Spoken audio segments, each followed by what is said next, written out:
Hey everyone, welcome back. Today we're building in our Minecraft world while we unpack one of the wildest relationship stories I've come across in a while. Trust, betrayal, and a family vacation that turned into an absolute disaster. Buckle up, because this one spirals fast. Before we dive in, I just want to give a quick shout out to everyone who's been consistently showing up, commenting, and supporting the channel. Seriously, thank you. It means more to me than you might realize. So our story starts with a guy who thought his girlfriend was off having innocent fun with her friends in Miami. Beach photos, cocktail selfies, the whole Instagram story package. Everything seemed normal until his brother suddenly went radio silent at the exact same time. I thought my girlfriend Sarah was in Miami for a bachelorette party. Her friend Kelly was getting married, and Sarah had been excited about this trip for months. She showed me the itinerary, talked about the spa day they had planned, the fancy dinners, the whole deal. I didn't think twice about it. Why would I? We'd been together for 3 years. I trusted her completely. The weekend started normally enough. Friday afternoon, she kissed me goodbye, threw her suitcase in her car, and headed to the airport. Within a few hours, my phone lit up with photos. Sarah on the beach, drink in hand, ocean in the background. Another one with her and the girls at some rooftop bar overlooking the water. Classic Miami content. I sent back heart emojis, told her to have fun, went about my weekend. Saturday morning, more photos. Brunch, mimosas. Pool day. Everything looked exactly like what you'd expect from a girl's trip. I was happy she was having a good time. Meanwhile, I was home watching basketball and catching up on some work stuff. Pretty standard weekend for me when she was out of town. But then Saturday afternoon rolled around, and I noticed something weird. My brother Matt had gone completely silent. We usually text throughout the day, stupid memes, sports updates, random nonsense. But nothing. I sent him a few messages, no response, called him once. Straight to voicemail. I figured maybe his phone died or he was busy with something. Matt's always been a little flaky with communication, so I didn't think much of it at first. Sunday comes around and Sarah's still sending photos. More beach shots, sunset pictures, her and the girls getting ready for dinner. Everything seemed fine on her end, but Matt, still radio silent. That's when it started feeling off. My brother and I talk almost every day. For him to just disappear for an entire weekend without a word, that wasn't like him. Sunday night, I'm scrolling through Instagram, barely paying attention, just killing time before bed. I see a notification that someone tagged a bunch of people in a post. It's from a mutual friend of ours, someone who knows both me and Matt. The account's private, but I follow them, so I click through to see what it is. Probably some throwback photo or something random. I open it and my stomach drops. It's a photo from a hotel balcony. You can see the Miami skyline in the background, the ocean, the sunset casting this orange glow over everything, and right there in the center of the frame, leaning against the railing, is Sarah. Her hair's pulled back. She's wearing the same white sundress from one of the photos she sent me earlier. And standing next to her, arm around her waist, hand resting on her hip like it's the most natural thing in the world, is my brother Matt. I stare at the screen, waiting for my brain to catch up with what I'm seeing. Maybe it's a coincidence. Maybe they just happened to be in the same city and ran into each other. But then I look closer. Her hand is on his chest. They're not posing like friends. They're posing like a couple. The caption reads something generic like Miami vibes, with a bunch of tags, including both their names. I screenshot it immediately. My hands are shaking. I screenshot the whole post, the tagged names, everything. Then I open my messages with Sarah and scroll back through the photos she sent me this weekend. The beach, the drinks, the hotel room. I reverse image search one of them just to make sure I'm not losing my mind. Nothing. They're real. She was really in Miami, but so was Matt. I call her. It rings 4 times and then she picks up. I can hear music in the background, loud voices, the kind of ambient noise you get at a bar or a club. Her voice is slurred when she says my name, dragged out and giggly, and then I hear it. Matt's voice, clear as day. He's saying something in the background, laughing, and Sarah giggles in response before she even realizes what she's done. I don't say anything. I just hang up. She tries calling back immediately. I don't answer. She calls again. I silence my phone and open my laptop. I pull up flight options to Miami. There's a red-eye leaving in 3 hours. I book it without thinking twice. I throw some clothes in a bag, grab my wallet, and drive straight to the airport. The whole flight, I'm running through scenarios in my head. Maybe I'm overreacting. Maybe there's an explanation.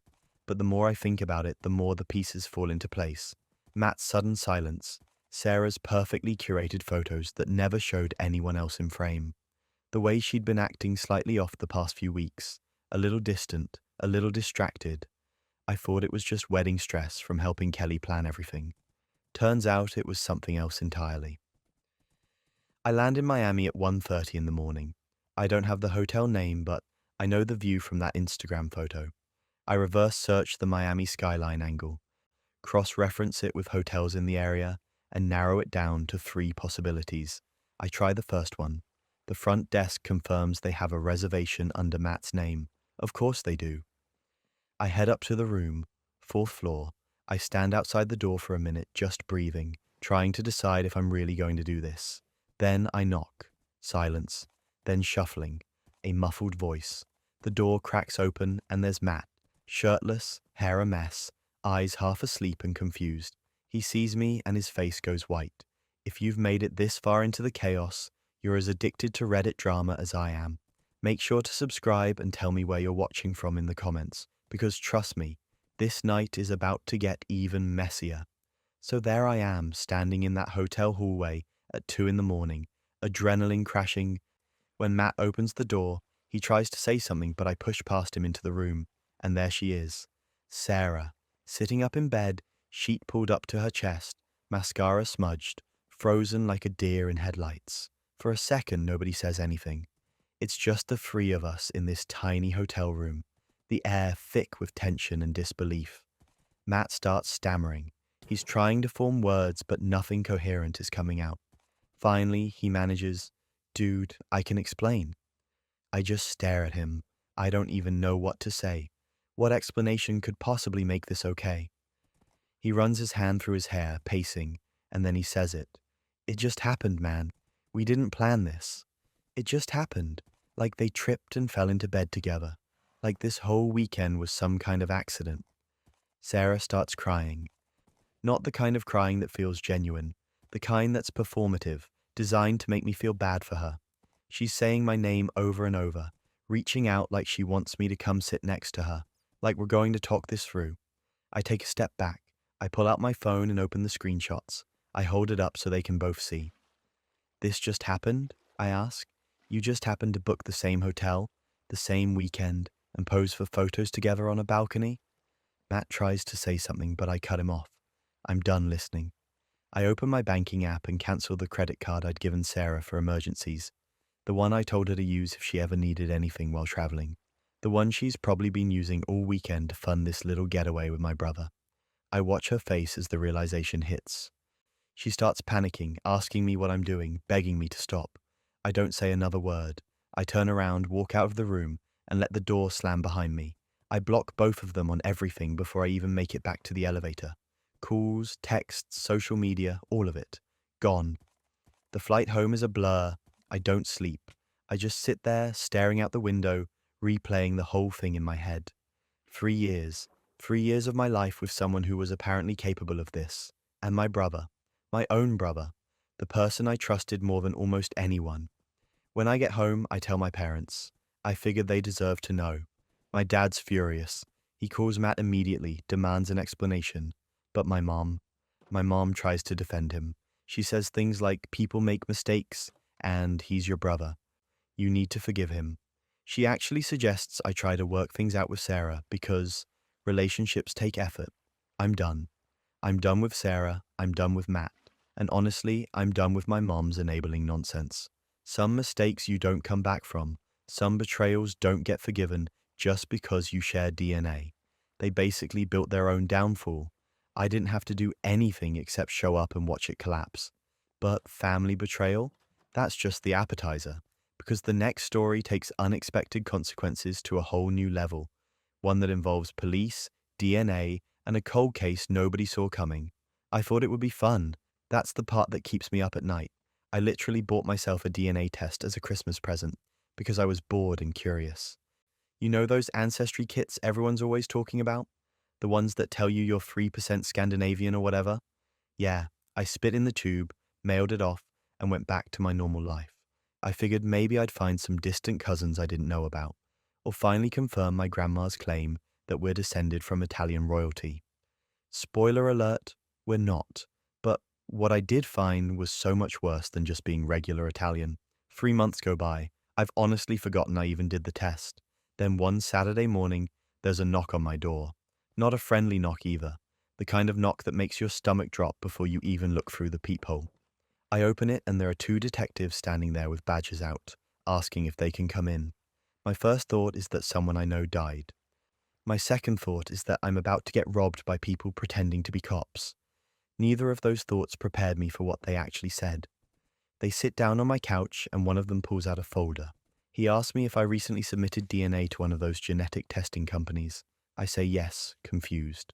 Then he tells me my DNA came back as a partial match to biological evidence collected at a murder scene. Not just any murder scene. A cold case from 1987 in some town I've never even heard of, let alone visited. I'm sitting there trying to process what he just said, and he follows it up with, "We believe a close biological relative of yours may be responsible." I actually laughed, not because it was funny, but because my brain couldn't compute what was happening. These people think someone in my family is a murderer. Here's where it gets complicated. I'm adopted. I've known that my whole life. My parents told me when I was young, and it was never a secret or a big emotional thing. I just always knew. But I've never met my biological family. I don't know their names. I don't know where they're from. I don't know anything about them except that my birth mother couldn't take care of me and made the choice to give me up. That's it. So when these detectives start asking me about my relatives, I have nothing to give them. No names, no addresses, no family reunions to reference. Just a blank space where my biological history should be. The detectives look at each other. One of them asks if I'd be willing to help them identify potential relatives. I say of course, because what else am I supposed to say? But inside I'm spiraling. They're looking at me like I might know something, like I might be involved.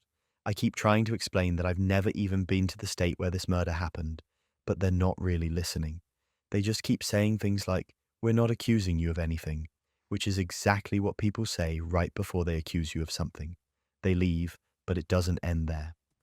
The lead detective, this guy named Morrison, starts calling me every few days. At first, it's just updates. They're looking into my adoption records. They're trying to track down information. Then the calls get more intense. He wants to know if I've ever heard certain names, if I've ever traveled to certain places, if anyone in my adoptive family has connections to the area.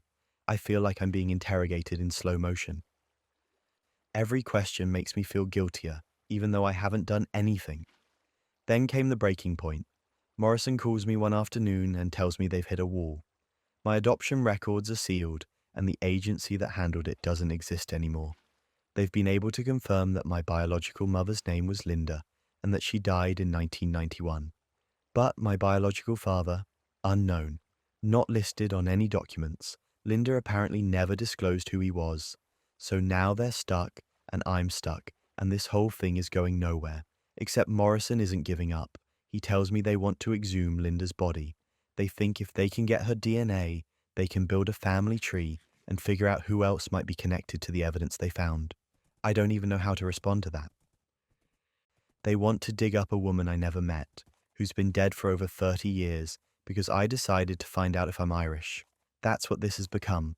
I agreed to the DNA test, thinking I'd get a pie chart and maybe some pen pals. Instead, I'm part of a murder investigation, and they're talking about exhuming graves. The worst part is the waiting. Exhumations take time. There's paperwork, permissions, legal stuff I don't understand. Meanwhile, I'm just sitting here wondering if I'm related to a killer. Wondering if there's someone out there who shares my genetics and also took someone's life. It's messing with my head in ways I can't even describe. I look at myself in the mirror differently now. I wonder what traits I inherited, what darkness might be coded into me that I don't even know about. Morrison keeps calling. He updates me on the exhumation process, which is moving at the speed of molasses. He asks me more questions I can't answer. He mentions that the case involves a young woman who was found in a wooded area, and that evidence suggests she knew her attacker. That detail haunts me. The idea that someone I'm related to could do something like that I could carry the same blood as someone capable of that kind of violence. And here's where it gets absurd. I start doing my own digging. I join adoption search forums. I pay for background check websites. I'm trying to find any scrap of information about Linda or my biological father or anyone who might connect me to this nightmare. I find nothing. Linda's obituary is 3 sentences long. No surviving family listed, no details. It's like she existed in a vacuum. Which makes me wonder if that's why my father was never named, if maybe he was someone she wanted to forget, or someone dangerous. I tell Morrison about my search. He appreciates the effort but says it's not going to help unless we get that DNA. So we wait, and I keep living my life in this weird limbo where I'm technically not a suspect but also kind of feel like one. I've stopped mentioning the DNA test to people. I deleted the app off my phone. I wish I could take it all back. Months go by. Finally, Morrison calls with an update. They've exhumed Linda's remains. They're running tests. He says it'll take a few more weeks to get results, and then they can start building that family tree. I thank him and hang up. Then I sit on my couch and just stare at the wall. Because what am I supposed to do with this? I wanted to know about my heritage. I wanted fun facts and distant connections. Instead, I opened a door I can never close. The results come back. Morrison calls and tells me they've confirmed Linda is my biological mother, which we already knew, but now they have her full genetic profile. They're working with a genetic genealogist to map out potential relatives. He says it could take months, maybe longer. He thanks me for my cooperation. I tell him it's fine. It's not fine. Nothing about this is fine. I hang up and think about how none of this would have happened if I hadn't bought that test, if I'd just stayed curious and never acted on it. But I did. And now there's a dead woman from 1987 whose killer might share my DNA, and a biological mother I never met whose body had to be disturbed because of me, and a detective who keeps calling with updates on a case I never wanted to be part of. I just wanted to know if I'm Irish. That's it. I didn't want coffins opened. I didn't want to be connected to a murder. I didn't want any of this. But here we are, and Morrison says he'll keep me updated. So I guess I'm just waiting now. Waiting to find out who I'm related to, waiting to find out if my blood connects me to something horrible, waiting for answers I'm not sure I even want anymore. DNA can unlock family trees or open coffins, but speaking of families hiding things, let me tell you about the guy who thought he was planning a future until he found the wedding registry that excluded him entirely. I thought we were building something real. That's the part that stings the most. 2 years, 2 full years of my life with Jake Henderson. A guy who looked me in the eye every single day and told me he loved me. We had routines, inside jokes, a drawer at his place for my stuff. We talked about getting a dog together, and every time I brought up marriage, he'd give me the same line. He wasn't ready. He needed more time. He wanted to be sure. I respected that. I didn't push. I figured we were on our own timeline, and that was okay. Then my friend Ashley sends me a link one random Tuesday afternoon. The message just says, LOL, is this your registry? With a bunch of crying, laughing emojis. I click it thinking it's going to be some random couple with a similar name, or maybe a joke wedding website someone made. The page loads. It's a Zola registry, clean design, nice photos. And right there at the top it says, groom, Jake Henderson. Bride, Melissa Carr. Wedding date, September 23rd, 6 weeks away. My stomach drops. I stare at my phone trying to make sense of what I'm seeing. Maybe it's a different Jake Henderson. That's a common enough name, right? But then I scroll down and there they are. Engagement photos, professional ones, Jake in a suit, smiling that same smile he gives me. And next to him is this woman, Melissa, in a flowy white dress, looking at him like he hung the moon. They're on a beach, they're laughing, they look happy, they look like a couple who's been together forever. I keep scrolling, there's a timeline, a whole story section about their relationship. It says they met in college, that they've been together for 7 years. 7 years, I've been with him for 2. The math isn't mathing, unless, oh God, unless I'm not his girlfriend. Unless I'm the side piece. My hands are shaking so hard I almost drop my phone. I click through every page on that registry. The guest list is private, but I can see the venue. Some fancy vineyard upstate. I can see the gift registry. They've picked out plates, towels, a coffee maker. They're registered for a KitchenAid mixer in a color called matte charcoal. I bought Jake a coffee maker last Christmas, the same brand that's on this list. Did he return it? Did he give it to her? I sit there on my couch, staring at this website, and I realize I don't even know who this person is. Melissa Carr. I've never heard that name. Jake's never mentioned her. I've met his friends. I've been to his apartment 100 times. How is this possible? How do you hide an entire fiancé for 2 years? I don't confront him.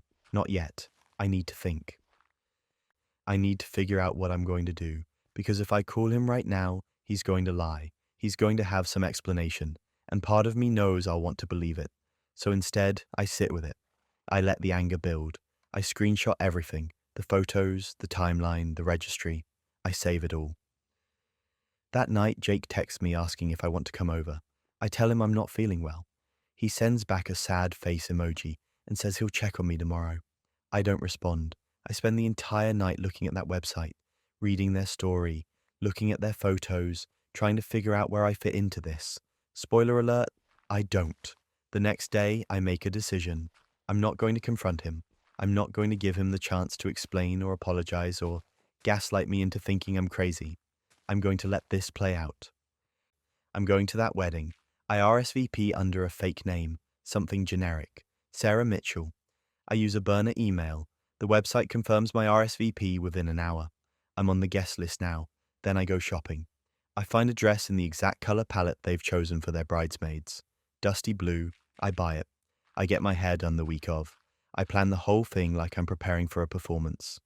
The day of the wedding, I drive upstate to the vineyard. It's beautiful. Rolling hills, string lights, the whole Pinterest fantasy. I park, check my makeup in the rearview mirror, and walk in like I belong there. No one questions me. I blend right in with the other guests. I find a seat toward the back. Not too obvious, just close enough. The ceremony starts. Melissa walks down the aisle in this stunning dress. And Jake is standing at the altar looking like the happiest man alive. I feel sick, but I stay. I sit there and watch them exchange vows. I watch him promise to love her, to be faithful, to choose her every single day. The same promises he made to me in different words over the past 2 years. Then came the breaking point. The officiant gets to that part. You know the one. If anyone here has any reason why these two should not be wed, speak now or forever hold your peace. It's usually a formality. No one ever actually objects, except I do. I stand up. The whole room turns to look at me. Melissa's face goes from glowing bride to confused in a second. Jake sees me and his expression shifts from confusion to pure panic. I start walking toward the front, slowly, calmly. I'm not running. I'm not making a scene yet. I just walk up the aisle like I'm supposed to be there. When I get to the front, I turn to face everyone. I look at Jake, then I look at Melissa, and I say, as calmly as I can manage, "Hi, my name is actually not Sarah Mitchell. It's Emma, and I've been dating Jake for the past 2 years. I had no idea he was engaged. I had no idea you existed until last week when I found your wedding registry online. I'm so sorry this is how you're finding out, but I thought you deserved to know before you married him." The room goes silent. You could hear a pin drop. Melissa just stares at me. Then she looks at Jake. He's frozen. His mouth is open, but nothing is coming out. She says his name, just once, quietly. Jake, and then her knees buckle. She faints, actually faints. Her maid of honor catches her before she hits the ground. Chaos erupts. People are shouting. Someone's calling for water. Jake finally finds his voice and tries to say something, tries to reach for Melissa, but her brother steps in and shoves him back. Jake looks at me, and for a second I think he's going to try to explain. But he doesn't. He just turns and runs, literally runs out of the ceremony space, through the vineyard, toward the parking lot. I don't chase him. I don't need to. I've said what I needed to say. I turn and walk back down the aisle. People are staring at me. Some look horrified. Some look impressed. One older woman actually nods at me as I pass. I get to my car, sit down, and just breathe. My hands are shaking again, but this time it's adrenaline, not heartbreak. The fallout is immediate. Jake tries to call me that night. I don't answer. He leaves voicemails, frantic ones, apologizing, begging me to talk to him, saying it was complicated, that he was going to tell me, that he was going to call off the wedding. All lies. I block his number. Then his family starts reaching out. His mom sends me a Facebook message calling me psychotic. His sister comments on one of my Instagram posts saying I'm a bitter, cruel person who ruined a beautiful day. I delete all of it, block all of them, but then I post about it on Reddit, not for validation, just to process, to put it somewhere outside my own head. And the response is overwhelming. Hundreds of comments, most of them supportive, people calling me a hero, saying I did the right thing, saying Melissa deserved to know. A few people say I should have told her privately, and maybe they're right, but in the moment, standing up felt like the only option. It felt like the only way to take back some control. I don't know what happened to Jake and Melissa. I don't know if she forgave him or left him. I don't care. I got my closure the moment I walked out of that vineyard. I'm not the villain in this story, no matter what his family says. I'm just the girl who refused to stay quiet. At least she got to object in person. The next guy, he didn't even get the chance. He just saw his fiance's face pop up in someone else's engagement photos, and his whole world imploded. Tom told me he had a work conference in Denver. 3 days, no big deal.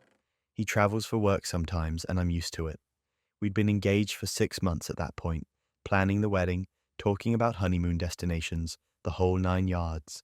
He kissed me goodbye on a Tuesday morning, threw his suitcase in the trunk, and said he'd call me when he landed. Standard stuff. I didn't think twice about it. He texted me that afternoon saying he made it to the hotel, sent a picture of the Denver skyline from his room, told me he loved me. I sent back hearts and told him to have a good first day.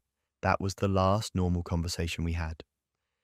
Wednesday morning comes around and I text him asking how the conference is going. No response.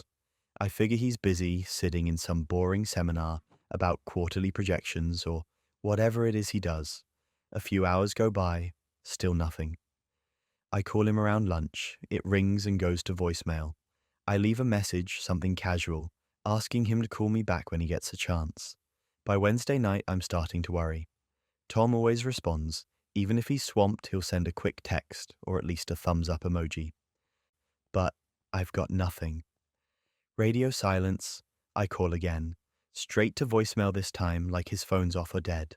I tell myself he probably just forgot to charge it, that he's exhausted from networking and presentations, that I'm overreacting. Thursday morning, still nothing. Now I'm genuinely scared. I call his office. They confirm he's supposed to be at the conference, but they haven't heard from him either.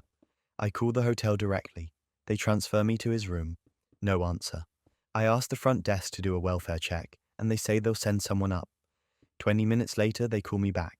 His room is empty. The bed looks slept in, but there's no sign of him. His phone is there, sitting on the nightstand, untouched. That's when I lose it. I file a missing person report. I'm crying on the phone with the police, trying to explain that my fiancé went to Denver for work, and now he's just gone. His phone's in his hotel room, but he's not. They take down all his information, tell me they'll look into it, and suggest I start reaching out to friends and family to see if anyone's heard from him. I spend the rest of Thursday in full panic mode. I'm calling everyone we know. His parents haven't heard from him. His co-workers don't know anything. His best friend says the last time they talked was Monday. I make a missing person poster with his photo and start sharing it everywhere. Facebook, Instagram, local Denver groups, you name it. I'm desperate. Friday morning, I'm scrolling through Facebook, refreshing his profile every few minutes like he's going to magically post something and tell me this was all a misunderstanding. And that's when I see it. A notification. Someone I'm mutually friends with liked a post. I click on it without thinking, and my entire world stops. It's a photo from Emma's page. Emma, his ex-girlfriend, the one he dated for 4 years before we got together, the one he told me he had no contact with anymore. The post says he finally put a ring on it, with a bunch of heart emojis. And the photo. The photo is Tom, my Tom, down on one knee, in front of a mountain backdrop, holding a ring, and Emma's standing there with her hand over her mouth, crying, looking at the camera like it's the happiest moment of her life. I stare at the screen, I refresh it, thinking maybe I'm seeing things, but no, it's real. The post is from yesterday, Thursday, the day I was filing a missing person report, the day his phone was sitting untouched in a Denver hotel room. He wasn't missing, he was proposing to someone else. I can't breathe. I read the comments, people congratulating them, saying they always knew they'd end up together. Someone even says, finally, after all these years. I scroll through the photos she posted. There are more. Tom and Emma at dinner, Tom and Emma hiking, Tom and Emma kissing in front of some scenic overlook, all of them tagged in Denver, all of them posted within the last 24 hours. My hands are shaking so hard I almost drop my phone. I want to scream. I want to throw something. Instead, I call him. From my phone. The one he's been ignoring. It goes straight to voicemail. Of course it does. His phone's sitting in a hotel room he's clearly not staying in. Then I get an idea. I grab my mum's phone and call him from her number. It rings, once, twice. And then he answers. Cheerful, like nothing's wrong. Hello? He says, and I can hear the smile in his voice. I don't say anything for a second. I'm trying to keep my voice steady. Finally, I say, Hey babe, it's me. I'm calling from my mum's phone. He doesn't miss a beat. Oh my God, babe, I'm so sorry. I lost my phone. I've been trying to figure out how to get in touch with you. He sounds so sincere, so concerned, like he's actually been worried about me. I ask him where he is. He says Denver. I ask him what he's doing. There's a pause, a long one, and then I hear it. A voice in the background. A woman's voice. Emma's voice. She's saying something I can't make out, but it's definitely her. I say, Who's that? He stammers. Oh, just someone from the conference. We're grabbing lunch. I can hear the panic creeping into his tone. He knows. He knows I know. I take a breath and say, very calmly, the police are looking for you. Then I hang up. I block his number. I block Emma. I block anyone who might try to relay messages between us. And then I sit on my couch and just stare at the wall, trying to process what just happened. My fiancé didn't go missing. He went back to his ex. And apparently he proposed to her while I was at home planning our wedding. 2 days later, he shows up at my apartment. I see him through the peephole, and he looks like hell. Unshaven, wrinkled clothes, eyes red like he's been crying. He's knocking softly, saying my name, begging me to let him in so we can talk. I don't open the door. He starts texting from a new number, long paragraphs about how he made a mistake, how he got confused, how he still loves me. He says Emma manipulated him, that she reached out and messed with his head, that he wasn't thinking clearly. He says he wants to fix this, that we can get past it. I don't respond. Instead, I take my engagement ring, the one he gave me 6 months ago, and I sell it. I use the money to change the locks on my apartment and buy myself a new couch. The old one had too many memories. Then came the breaking point. He shows up again, this time with flowers and a handwritten letter. He's sobbing on my doorstep, saying he'll do anything, that he ended things with Emma, that he told her it was all a mistake. I open the door just enough to see his face, and I ask him one question. Did you propose to her? He can't answer. He just stands there crying. That's all the confirmation I need. I close the door. He keeps trying for weeks, calls from random numbers, messages through mutual friends. Even his mum reaches out, asking me to give him another chance. I ignore all of it, because here's the thing. You don't accidentally propose to your ex while your fiancé is filing a missing person report. You don't lose your phone and forget to mention you're spending a long weekend with another woman. You don't get confused and end up on one knee in front of someone else. The audacity is almost impressive. Almost. I find out later through the grapevine that Emma broke things off with him a week after the proposal. Apparently, she found out about me, about the fact that he was engaged to someone else the whole time. She posted something vague on social media about trusting your gut and how some people never change. I'd feel bad for her if I wasn't so busy feeling bad for myself. Tom's still trying to contact me. Last I heard, he moved back home with his parents. The wedding we were planning, cancelled. Deposits lost. Venue gone. Invitations never sent. I had to tell everyone what happened, which was humiliating, but at least now I don't have to pretend everything's fine. I'm not fine. But I'm also not marrying someone who proposed to his ex while I thought he was dead in a ditch somewhere. So I guess that's something. They basically wrote their own ending without even realizing it. Engagement rings can be lies, but what if the whole relationship is? The next story involves a poker night, a best friend, and a betrayal that was right under his nose the entire time. My husband Dan hosts poker night every Thursday. It's been the same routine for years, same group of guys, his buddies from college, a couple of co-workers, his brother sometimes.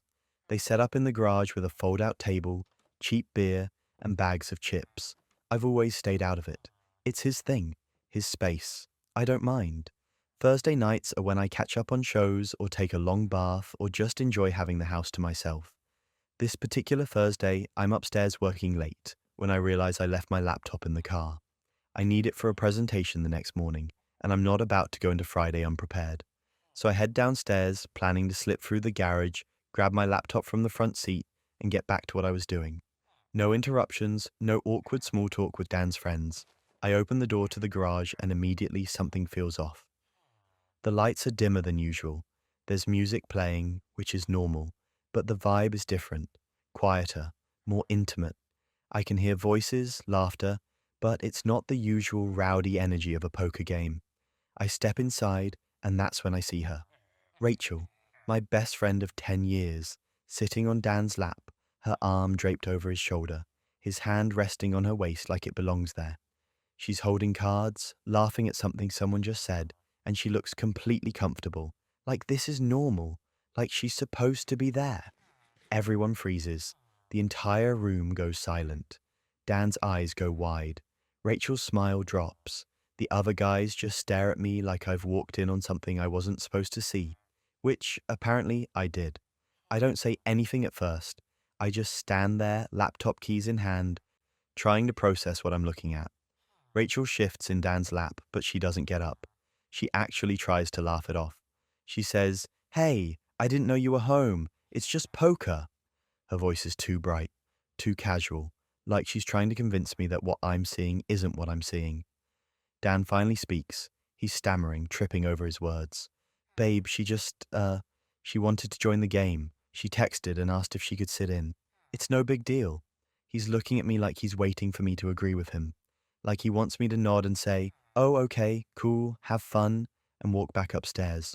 But the way they're sitting, the way his hand is on her, the way she's looking at him and then at me. I'm not stupid.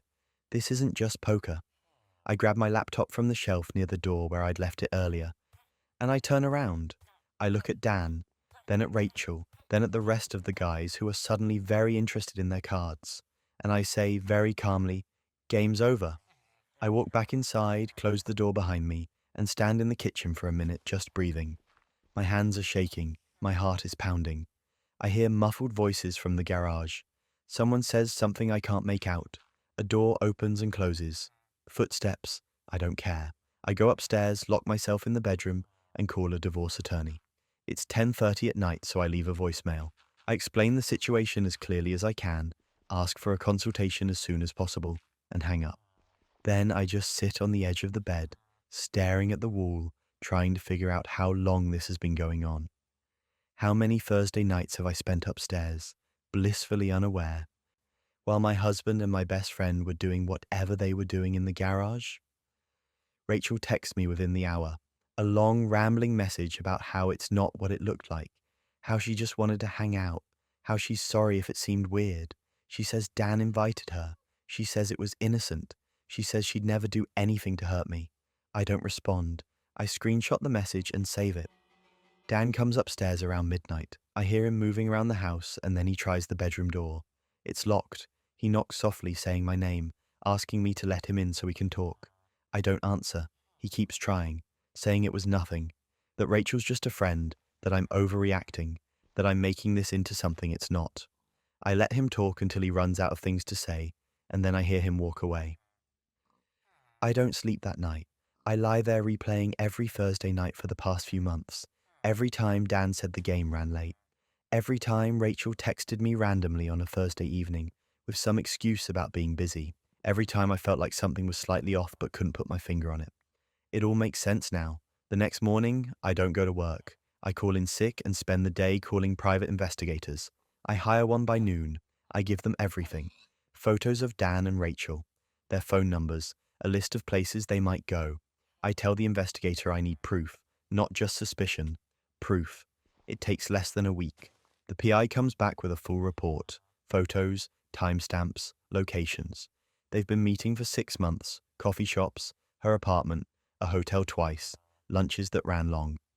Evenings when Dan said he was working late but was actually at her place. The PI even has photos of them holding hands, kissing in a parking lot, looking at each other the way people in love look at each other. But that wasn't even the worst part. The worst part is that the guys knew. Dan's poker buddies, his brother, they all knew. They'd been covering for him, making excuses, laughing along, probably placing bets on how long it would take me to figure it out. I print everything, I organize it into a folder, and then I sit Dan down and show him. I don't yell, I don't cry. I just put the photos in front of him one by one and watch his face go pale. He tries to explain. He says it wasn't serious, that it just happened, that he was going to end it, that he still loves me. I let him finish, and then I tell him I've already filed for divorce. Rachel tries to call me. I don't answer. She shows up at my door. I don't open it. She sends more texts, apologies, explanations, excuses. I block her number. I block her on everything. I don't owe her a conversation. I don't owe her closure. The divorce takes months, but I get exactly what I want. Half of everything. The house, the car, a chunk of his retirement fund. My lawyer is ruthless, and Dan's too guilty to fight back. He signs everything without much resistance, probably because he knows if this goes to court, the photos will become public record. His family would see them, his co-workers, everyone. As for Rachel, I don't have to do much. The truth has a way of spreading on its own. Mutual friends start asking questions. People notice we're not hanging out anymore. Someone sees the divorce filing and puts two and two together. Within a few weeks, everyone knows. Her reputation is ruined. She loses friends. People stop inviting her to things. She tries to spin it, tries to make it seem like I'm the one overreacting, but no one's buying it. You don't sit on a married man's lap at his poker night and get to play the victim. Dan tries to reach out a few times after the divorce is finalized. Emails, texts from new numbers. Once he even sends flowers with a card that says he misses me. I throw them away without reading the rest. I don't miss him. I don't miss her. I don't miss any of it. What I miss is the version of my life where I trusted people, where I believed my husband when he said poker night was just poker night, where I thought my best friend would never betray me like that. But that version is gone, and honestly, I'm okay with it, because now I know exactly who they are, and I'm done pretending otherwise. People keep asking if I regret hiring the PI, if I regret pushing for the divorce so quickly. The answer is no, not even a little. They handed me all the rope I needed. Poker nights, secret meetups. But what if the secret wasn't an affair? What if the secret was an entire second identity? That's where the next story gets truly unhinged. My girlfriend Jess told me she had an identical twin named Jamie, who lived upstate. It came up pretty casually early in our relationship. We were talking about family, and she mentioned her in passing. Said they looked exactly alike but weren't really close. Didn't talk much, lived separate lives. I didn't think anything of it. Plenty of siblings aren't tight. Some families just operate that way. I never pressed for details, and she never offered them. We'd been together about 8 months when I first saw Jamie, or at least I thought it was Jamie.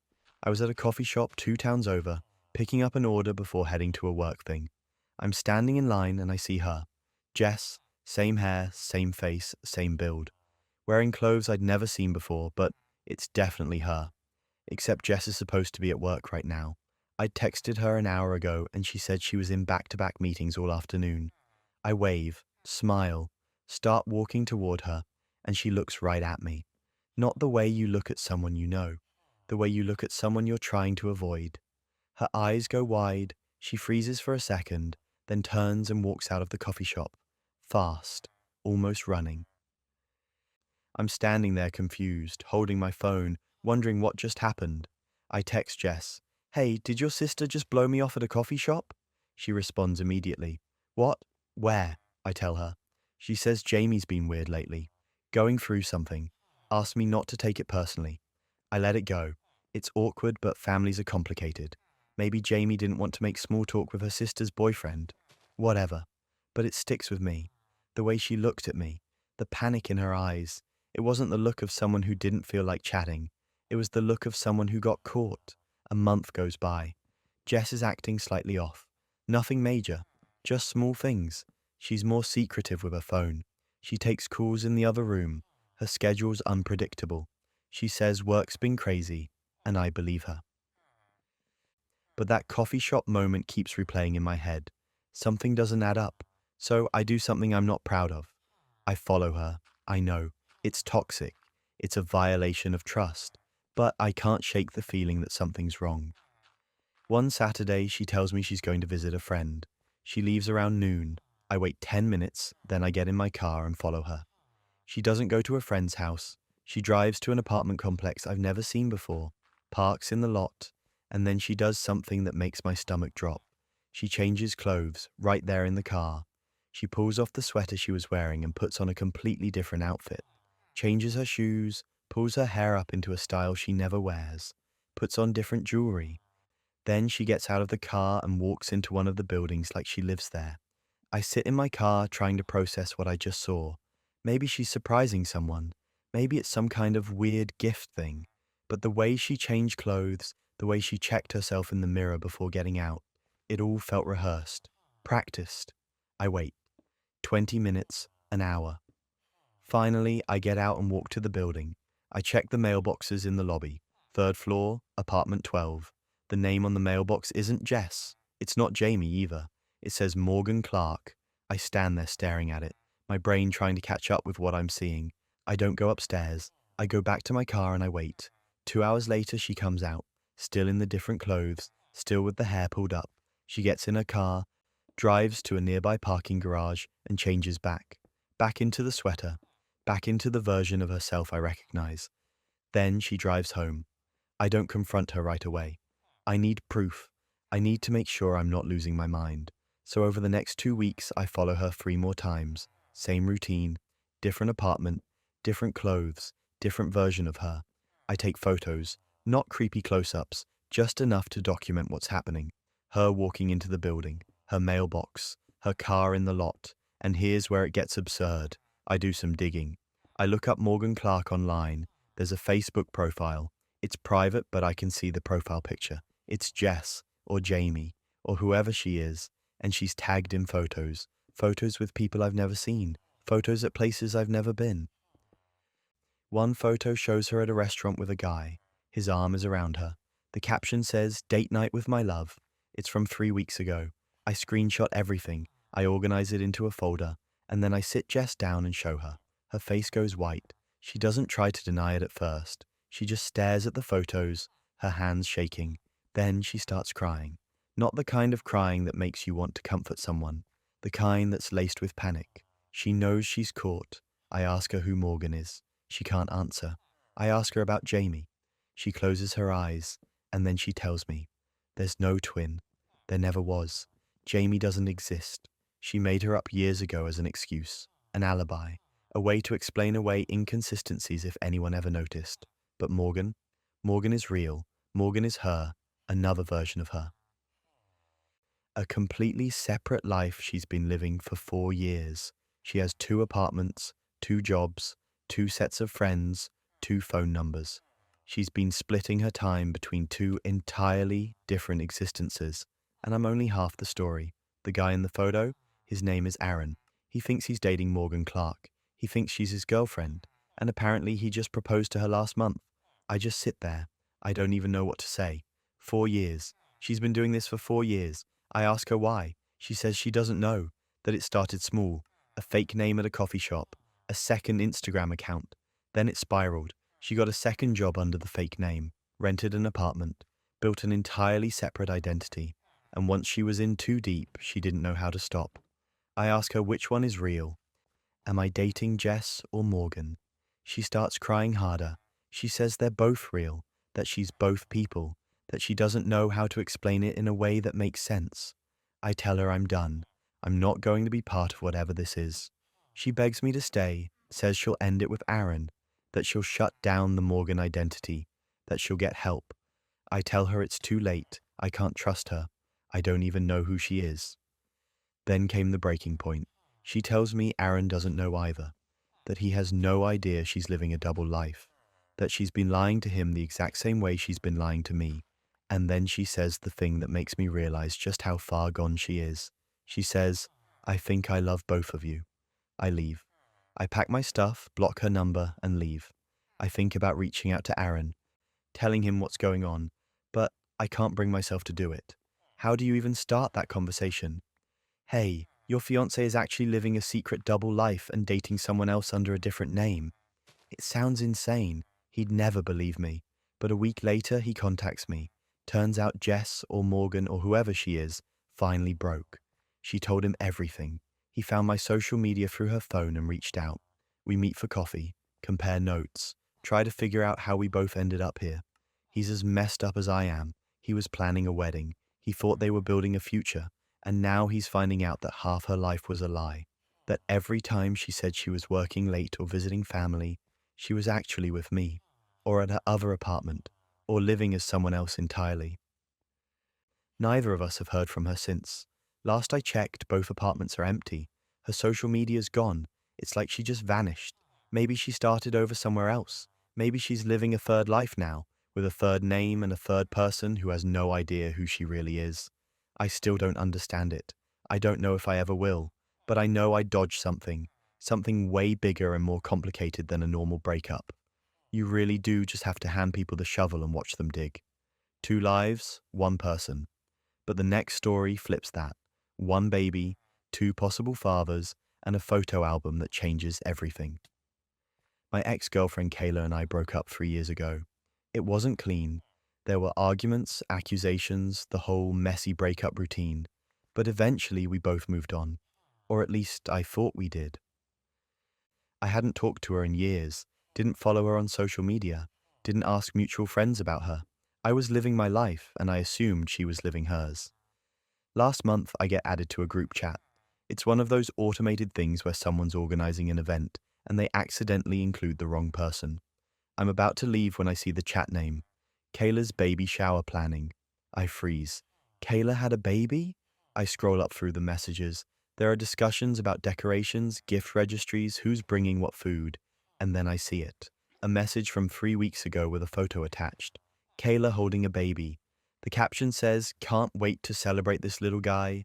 The baby looks maybe 6 months old, maybe less. I start doing math in my head. 6 months old now, so born around what, April? May? I'm counting backwards and my stomach drops, because 3 years ago, right before we officially ended things, we hooked up one last time. It was stupid. We were both emotional. It didn't mean anything, or so I thought. That was 9 months before April. I sit there staring at my phone, trying to convince myself I'm wrong. Maybe the baby's older than he looks. Maybe I'm remembering the timeline wrong. But the more I think about it, the more the dates line up perfectly. I keep scrolling through the group chat. Someone mentions the baby's name, Owen. I screenshot it. Then I do what anyone would do. I find Kayla's Instagram. It's public. I don't even have to request to follow. I start scrolling. It doesn't take long to find the newborn photos. There are dozens of them. Kayla in a hospital bed, holding this tiny baby wrapped in a blue blanket. Close-ups of his face, his little hands, his eyes closed, sleeping. And my heart stops, because that nose, those eyes, the shape of his face. I've seen that face before, in my own baby photos, the ones my mom has framed in her hallway, the ones I've looked at 1,000 times. This baby looks exactly like me. I zoom in on the photos. I scroll through more of them. Every angle, every picture, it's the same. This kid could be my clone. I'm not imagining it. I pull up my own baby pictures on my phone and compare them side by side. It's uncanny. The resemblance is undeniable. I message Kayla. I keep it simple. I say, "Hey, I saw you had a baby. Congratulations. Can we talk?" She reads it immediately. 3 dots appear like she's typing. Then they disappear. Then they appear again. Finally, she responds.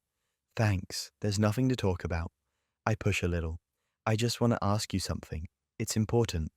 She replies faster this time. "The baby's father is my fiancé, Matt.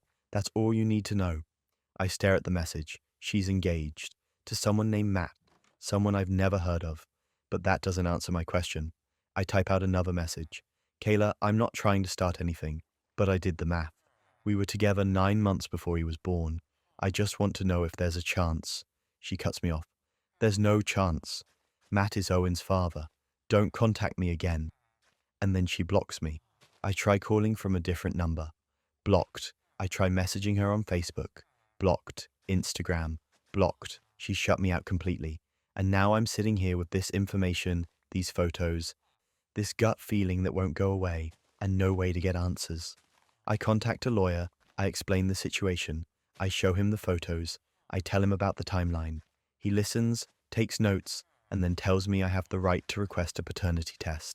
He says if I'm serious about this, I'll need to file a petition with the court. It's not going to be easy. It's not going to be cheap, but it's possible. I tell him to start the process. A week later, Kayla gets served with the paperwork, and that's when things escalate. She calls me from a number I don't recognize. I answer, and she's screaming, telling me I'm insane, that I'm harassing her, that Matt is Owen's father and I need to leave them alone. I try to stay calm. I tell her I just want the truth, that if Owen's not mine, the test will prove it and I'll walk away. But if he is mine, I have a right to know. She tells me she's filing for a restraining order. She says Matt doesn't even know I exist, and she's not about to let some ex-boyfriend ruin her family. Then she hangs up. I don't hear from her for 2 weeks. My lawyer says the court date is set. We're going to have a hearing where a judge will decide if there's enough cause to order a paternity test. In the meantime, I'm stuck in limbo. I can't stop thinking about Owen, about the fact that there's a kid out there who might be mine, and I have no idea, no relationship, no say in his life. Then I get a message from someone I don't know, a guy named Matt. He introduces himself as Kayla's fiancé. He says Kayla told him everything. He says he believes Owen is his son, but he's willing to do the test just to put this to rest. He's surprisingly calm about it. Almost too calm, like he's trying to prove a point. We agree to meet, just the two of us. No lawyers, no Kayla. We grab coffee and he shows me pictures of Owen. Recent ones. The kid's 6 months old now and he's beautiful. Big eyes, chubby cheeks, and yeah, he still looks like me. Matt talks about being a dad, about how much he loves Owen, about how he's been there since day one. And I realize he genuinely believes Owen is his. He has no idea Kayla and I hooked up right before she met him. I don't tell him. Not yet. I just say, I need to know for sure. He nods. Says he gets it. Says he'd want to know too if he were in my position. We part ways and I feel slightly better. At least he's not being hostile. But that wasn't even the worst part. A few days before the court date, my lawyer calls. He says Kayla's lawyer submitted a motion to dismiss the case. They're claiming I have no legal standing because Kayla was already in a relationship with Matt when Owen was born and Matt's name is on the birth certificate. Legally, in our state, that makes Matt the presumed father. And unless I can prove I have a legitimate claim, the judge might not even order the test. I'm furious. I send my lawyer every piece of evidence I have. Screenshots of the timeline, proof that Kayla and I were together around the time of conception, messages from back then. Anything that shows I'm not just some random guy making accusations. He says it'll help, but there are no guarantees. The court date comes. I sit in that courtroom and Kayla's on the other side with Matt and her lawyer. She won't even look at me. The judge listens to both sides. My lawyer argues that I have a reasonable belief that I'm Owen's father, based on the timeline and the resemblance. Her lawyer argues that Matt is the legal father, that I'm harassing their family, and that a paternity test would be emotionally damaging and unnecessary. The judge takes a recess to review the evidence. When he comes back, he rules in my favor. He orders the paternity test. Kayla starts crying. Matt just sits there, stone-faced. I don't feel victorious. I just feel exhausted. The test gets scheduled. A cheek swab for me, a cheek swab for Owen. It takes 2 weeks to get the results. 2 weeks of me barely sleeping, barely eating, just waiting. And then my lawyer calls. He says the results are in. Owen is mine, 99.9% match. I'm his biological father. I sit there on the phone, and I don't know what to feel. Relief, anger, fear, all of it at once. My lawyer says we need to discuss next steps. Custody, child support, visitation. My whole life just changed. There's a kid out there who's mine, and I've missed the first 6 months of his life because his mother didn't tell me. I don't know what happens next. I don't know if Matt's going to stay. I don't know if Kayla's ever going to forgive me for pushing this. But I know one thing. I'm not letting this go. Owen deserves to know because some things you can't just walk away from, even when everyone wishes you would. Paternity can rewrite your whole world. But family trees? They can get even messier when your boyfriend's mum turns out to be someone you already know way too well. I'd been dating Ryan for 8 months before he invited me to meet his mum. He talked about her constantly, how close they were, how she raised him mostly on her own after his dad left when he was a kid, how she worked 2 jobs to put him through college. He clearly adored her, and I loved that about him. It made me feel like he was the kind of guy who respected women, who valued family. So when he finally asked if I wanted to meet her, I was excited. Nervous, but excited. We drive to her house on a Saturday afternoon. It's in a quiet suburb about 40 minutes away. Nice neighborhood, well-kept lawns, the kind of place that screams stable, middle-class comfort. Ryan's talking the whole drive, telling me little stories about growing up in that house, pointing out places they used to go.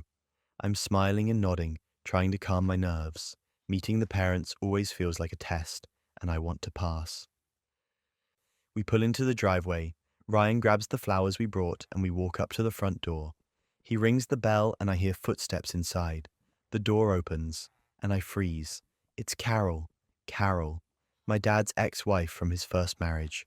The one he left before I was born. The one I've only seen in old photos my dad kept in a box in the attic. The one my mom refused to talk about except to say she was part of the past. And here she is, standing in front of me, wearing an apron, smiling at Ryan, and then looking at me. Her smile falters, her face goes pale. She stares at me for what feels like an eternity, but is probably only a few seconds. Then she recovers, sort of. She says my name like a question. Emily? Ryan looks between us confused. Wait, you two know each other? I don't know what to say. My brain is short-circuiting. Carol jumps in quickly. We must have one of those faces. You look familiar, but I don't think we've met. She's lying, badly, but Ryan doesn't seem to notice. He laughs it off and introduces us properly. Mum, this is Emily. Emily, this is my mum, Carol. I shake her hand because what else am I supposed to do? Her grip is weak and her hand is trembling. She ushers us inside and I feel like I'm walking through a dream or a nightmare. I'm not sure which. We sit in the living room. Carol brings out tea and cookies. Ryan's talking, filling the silence, but I can barely hear him. I'm too busy staring at Carol, trying to piece together what's happening. She avoids eye contact with me. She's smiling at Ryan, asking him about work, about our relationship, but every so often her eyes flick to me and there's panic there. Pure panic. After about 20 minutes, Carol says she needs to check on something in the kitchen and asks if I can help her. Ryan doesn't think twice about it. He just nods and pulls out his phone. I follow her into the kitchen, and the second we're alone, she grabs my arm. Please, she whispers, please don't say anything. Her voice is shaking. She looks terrified. I pull my arm away and stare at her. You're Carol, I say, just to confirm I'm not losing my mind. She nods. You were married to my dad. She closes her eyes and nods again. I didn't know, she says. I didn't know Ryan was seeing you. He never told me your last name. He just said Emily. I had no idea. I don't know what to say. I feel like the floor is tilting under me. Does Ryan know? I ask. About you and my dad? She shakes her head quickly. No. He doesn't know about any of it. I remarried after your dad. I changed my last name. I moved on. Ryan doesn't know about that part of my life. She's begging now, her hands clasped together. Please, he doesn't need to know. It won't change anything. It was so long ago. But that's when it hits me. Ryan is 4 years older than me. 4 years. Which means he was born while Carol was still married to my dad. Which means my dad was married to Carol when my mum got pregnant with me.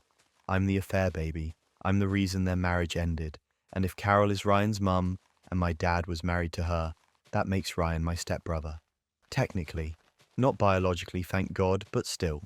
We've been dating for 8 months. 8 months. I feel sick. I tell Carol I need air. I walk back into the living room, grab my purse, and tell Ryan I'm not feeling well. He's immediately concerned, asking if I need to lie down, if he should take me home. I just nod and say I need to go. Now. The car ride back is torture. Ryan keeps asking if I'm okay, if it was something I ate, if his mum said something that upset me. I tell him it's just a headache, that I'll be fine. He offers to stay with me, but I tell him I just need to sleep. He drops me off at my apartment, kisses me on the forehead, and says he'll check on me tomorrow. I don't sleep. I spend the entire night staring at the ceiling, replaying everything in my head. My dad was married to Carol. He had an affair with my mum. Carol left him, or he left her. I'm not even sure of the details because no one ever wanted to talk about it. And now I'm dating her son. my technical stepbrother. The whole thing is a disaster. I text Ryan the next morning and tell him we need to talk. He calls me immediately, worried. I tell him as calmly as I can that I can't see him anymore. He's devastated. He doesn't understand. He asks if it's something he did, something his mum said. I tell him it's complicated, that it's not his fault, that I just can't explain right now. He keeps pushing. He wants answers. I finally tell him that his mum and I have a complicated history that I didn't know about until yesterday, and that it's not fair to either of us to keep dating. He asks what that means. I don't answer. I just tell him I'm sorry and that I hope he understands someday. We break up that night, over text, because I'm a coward and I can't face him. I can't tell him the truth, that his mum was married to my dad. That I'm the product of the affair that ended their marriage. That we've been accidentally dating each other despite being connected in the worst possible way. Carol tries to call me a few days later. I don't answer. She texts. I don't respond. I don't want to hear her excuses or her apologies. I don't want to rehash the past. I just want to move on and pretend this never happened. My dad still doesn't know I know. He doesn't know I met Carol. He doesn't know I was dating her son. And I'm not planning to tell him. What's the point? It won't change anything. It won't undo the affair. It won't make the past any less messy. Ryan stopped reaching out after a couple weeks. I hope he's okay. I hope he moved on. I hope he never finds out the real reason I ended things, because some truths are too ugly to share. This whole thing is so absurd I almost can't believe it happened. Like, what are the odds? Stepbrothers, secret exes, tangled timelines, but at least that was accidental.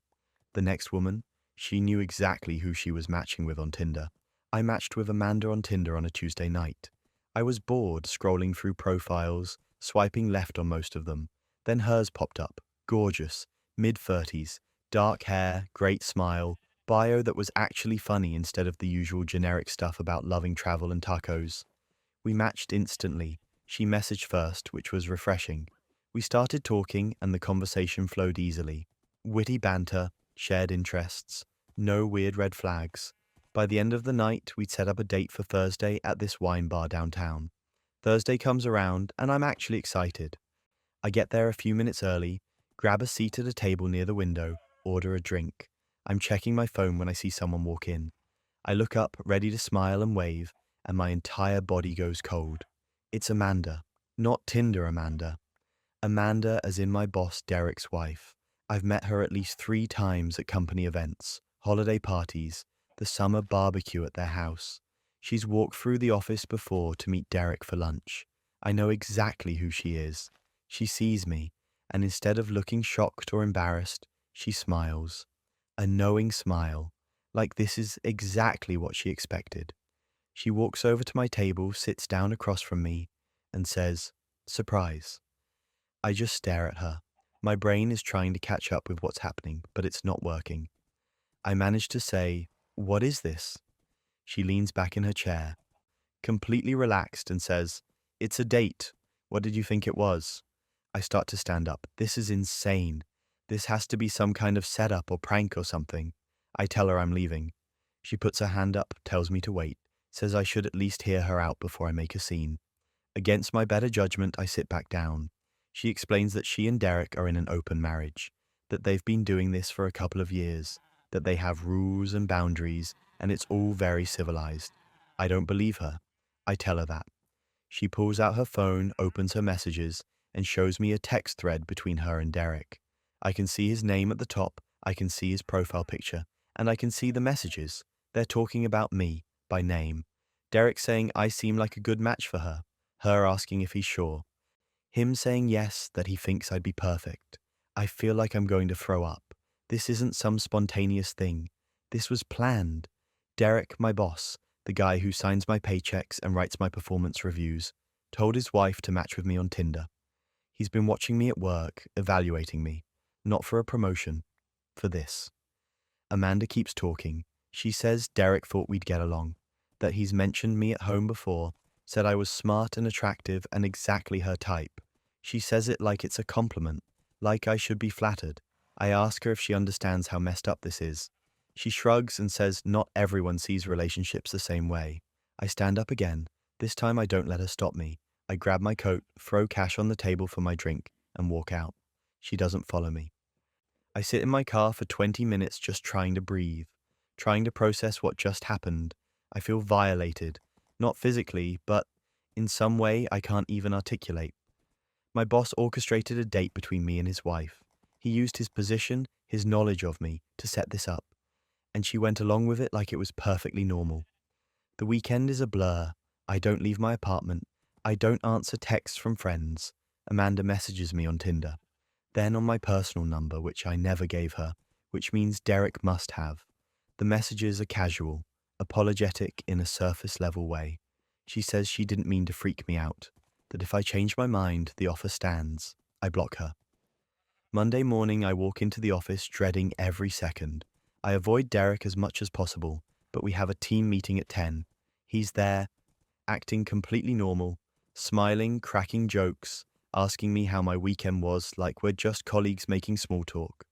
Like his wife wasn't sitting across from me 3 days ago, showing me text messages about how he handpicked me for her. I can't do this. I can't sit in meetings with him. I can't pretend this is normal. So I go to HR. I sit down with the HR director, a woman named Carol who I've always thought was reasonable and fair. I tell her everything. The Tinder match, the date, the texts, the fact that Derek explicitly told his wife to pursue me. I show her screenshots of Amanda's messages. Carol listens. She takes notes. She says she'll look into it, but I can see it in her face. She's already decided. Derek is a partner. He's been with the company for 15 years. I'm a junior employee. I've been there less than 2 years. When she follows up with me 3 days later, she says they spoke to Derek. He confirmed that he and his wife are in an open marriage, but he denies encouraging her to contact me specifically.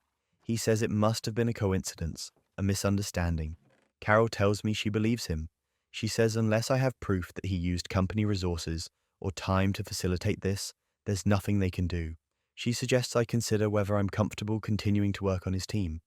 That's when I realize I'm the problem here. Not Derek, not Amanda, me. Because I'm the one making waves. I'm the one who can't just laugh it off and move on. Amanda keeps texting, not every day, but enough. She asks if I've thought about it, if I'm still interested. She sends me photos sometimes. Nothing explicit, just selfies, reminders that she's there if I want. I block her number. She texts from a different one. I block that too. It becomes a game. She's persistent. I'm exhausted. 2 weeks later, I quit. I don't have another job lined up. I don't have a plan. I just know I can't stay. I submit my resignation letter to HR, keep it vague, cite personal reasons. Carol accepts it without asking questions. Derek stops by my desk on my last day, tells me he's sorry to see me go, hopes there's no hard feelings. He shakes my hand. His grip is firm, confident. He knows he won. I leave the office that Friday and don't look back.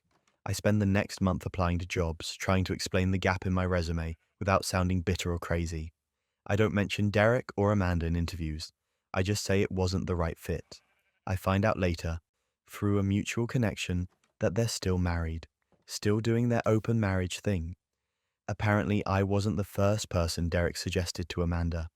I probably won't be the last. The thought makes my skin crawl. I still have nightmares sometimes, not about the date itself, but about the moment I realized what was happening. The moment I understood that my boss had been watching me, evaluating me, not as an employee, but as a potential partner for his wife, that he used his power and access to set it up, and that when I reported it, no one cared. The system protected him. It always does. Open marriages, power plays, corporate nightmares, that's one kind of betrayal. But family betrayal? That cuts deeper, especially when it comes from the people who raised you.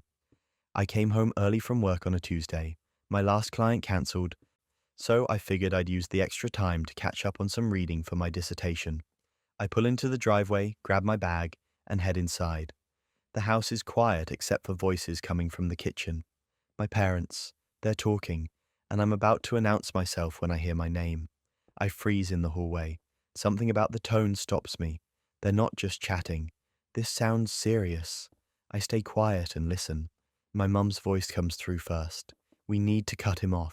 He's never going to amount to anything. There's a pause. Then my dad responds, "You're right. We've given him every opportunity.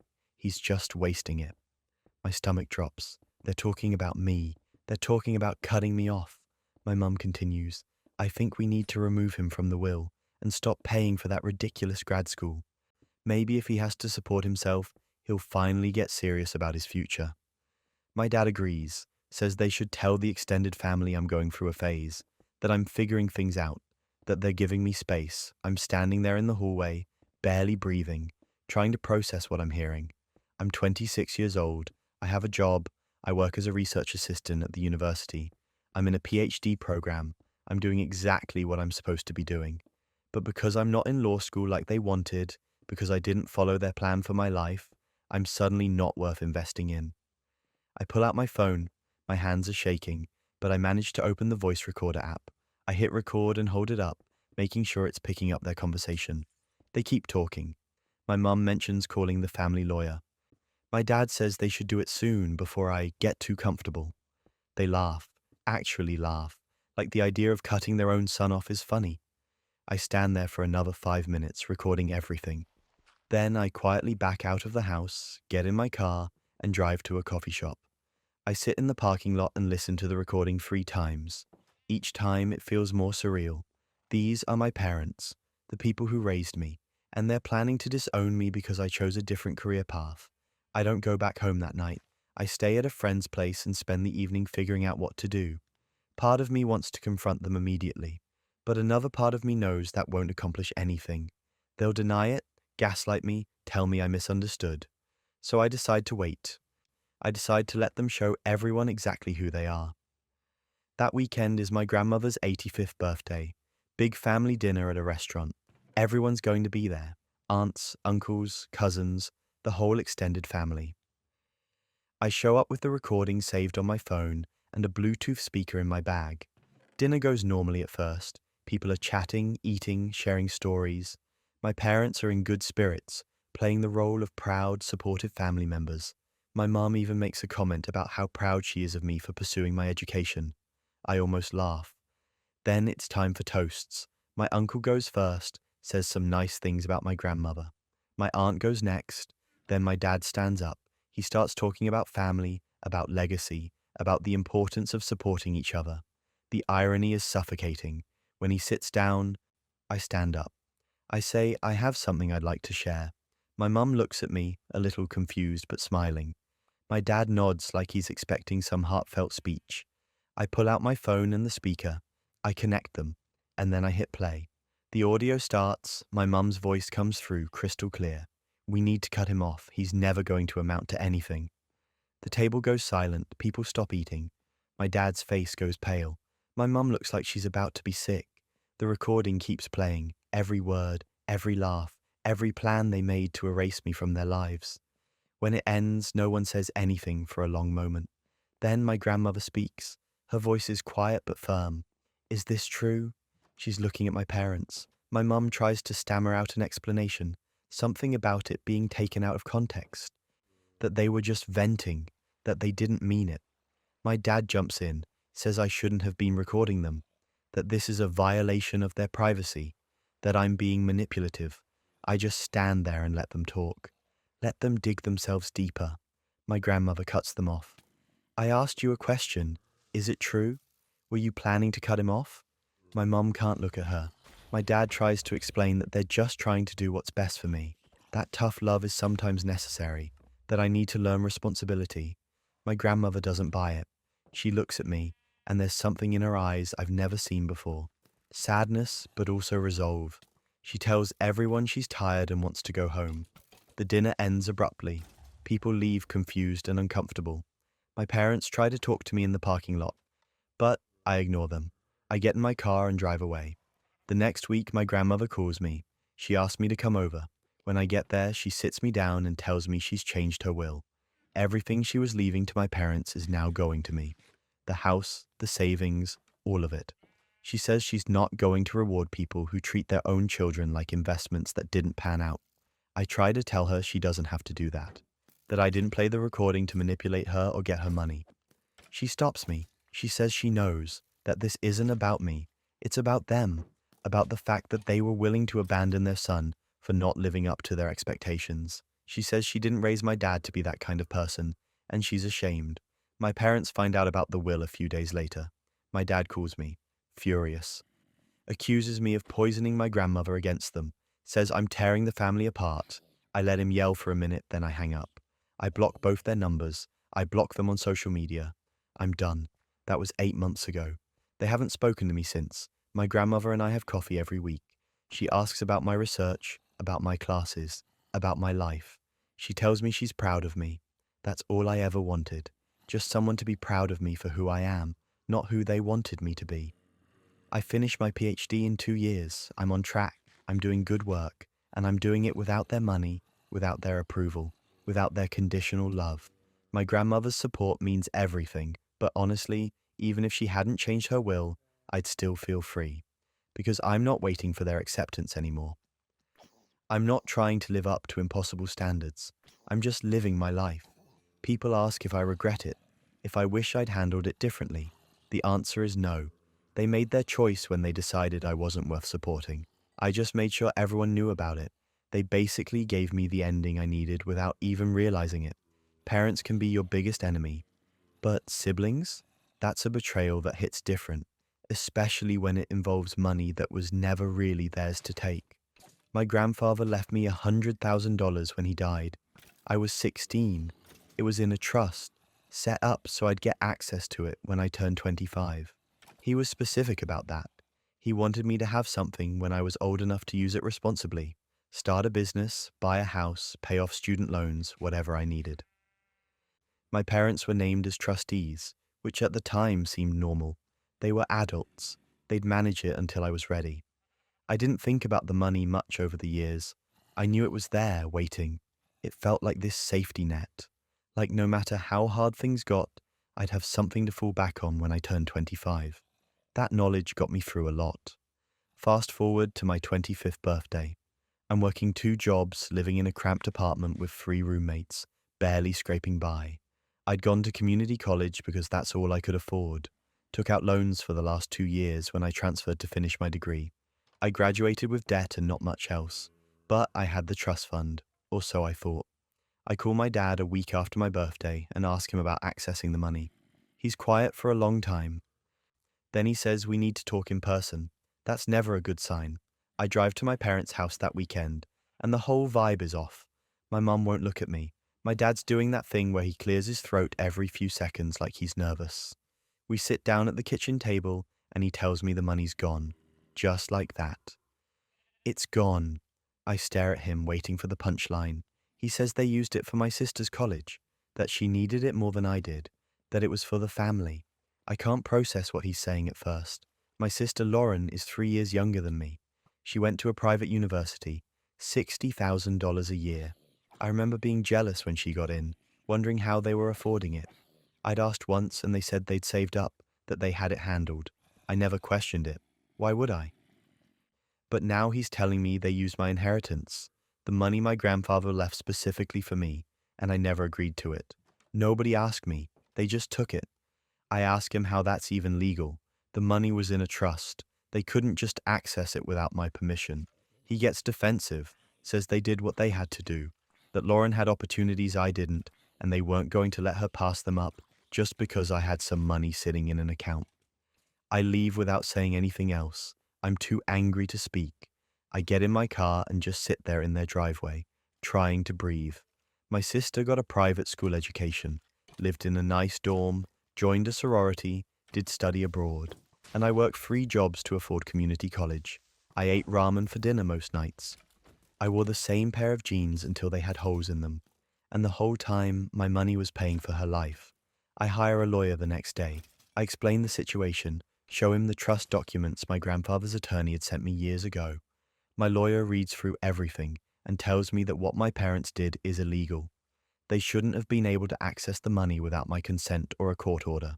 If they did, they either lied to the bank or forged documents. He files a request for all the financial records related to the trust.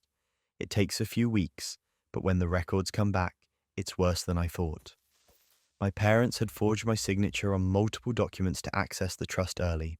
They'd claimed it was for my education, which would have been allowed under certain circumstances, but they'd lied. The money went straight to Lauren's school. every cent. My lawyer says we have a case, a strong one. This is fraud. I could sue and I'd almost certainly win. But he warns me that it's going to get ugly, that my family's going to hate me for it. I tell him I don't care. They stole from me. They lied to me for years. I want my money back. We file the lawsuit. My parents are served with papers a week later. My dad calls me immediately furious, tells me I'm tearing the family apart, that I'm being selfish, that Lauren's education was an investment in the family's future. I hang up on him. Lauren calls next. She's crying, saying she didn't know, that she thought mom and dad were paying for school with their own money. I almost believe her. Almost. But then she says, "Can't you just let it go? I'm already halfway through. If you take the money back now, I'll have to drop out." And I realize she's not sorry. She's just mad that her free ride is ending. The case takes months. My parents try to settle out of court, offering me half the money. My lawyer advises me to take it, says it'll be faster and less messy. I refuse. I want every dollar. This isn't about compromise. This is about what's right. And here's where it gets absurd. My parents try to argue that the money was always meant for the family, that my grandfather would have wanted it used to help Lauren. Except my lawyer produces a copy of my grandfather's will, and it explicitly states the money is for me. Not the family. Not Lauren. Me. Their argument falls apart. We go to court. The judge rules in my favor. My parents are ordered to pay back the full amount, plus interest and legal fees. It ends up being close to $130,000 after everything. They don't have that kind of money. They have to refinance their house to pay me. Lauren has to drop out of her private school and transfer to a state university. My parents act like I've ruined her life. My mum sends me an email saying I'm selfish and ungrateful, that after everything they've done for me, this is how I repay them. I don't respond. Family gatherings are non-existent now. I'm not invited to Thanksgiving or Christmas. My aunts and uncles have taken sides, and most of them think I'm in the wrong. That family should come first, that I should have let it go, but none of them offered to help me pay for college. None of them offered to give me a place to live when I was struggling. They only care now because it affects them. I don't care. That money was mine. My grandfather wanted me to have it. He worked hard his whole life and left me something to give me a head start. And my parents stole it. They committed fraud. They lied to me for years. I'm not going to feel guilty for holding them accountable. I'm using the money to buy my first house. A small place, nothing fancy, but it's mine. I'm closing next month. I'm furnishing it myself, painting the walls, making it a home. And I'm doing it alone.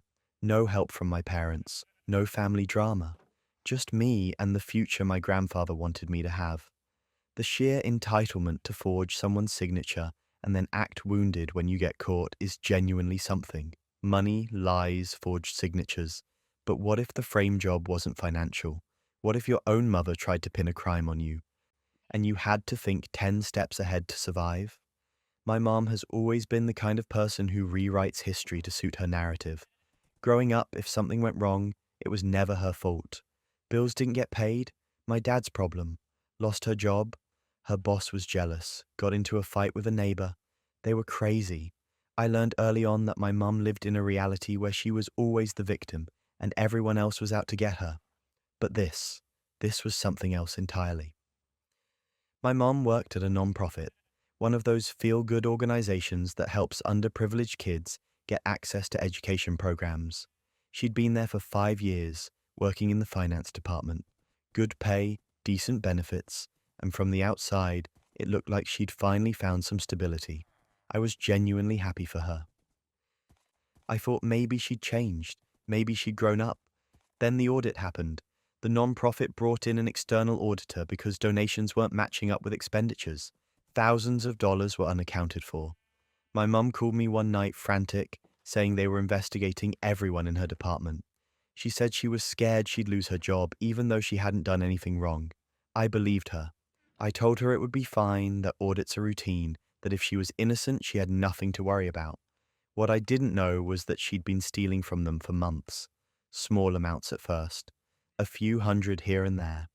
Then it escalated. By the time the audit started, she'd taken over $30,000, and when she realized she was going to get caught, she decided to pin it on me. I only found out because of my little brother Tyler. He's 17, still lives at home, and he's always been the quiet one. He called me one night, voice shaking, and told me he overheard Mom on the phone with her boyfriend. She was laughing, actually laughing, talking about how she'd planted evidence in my apartment and how the investigators would find it and think I was the one embezzling.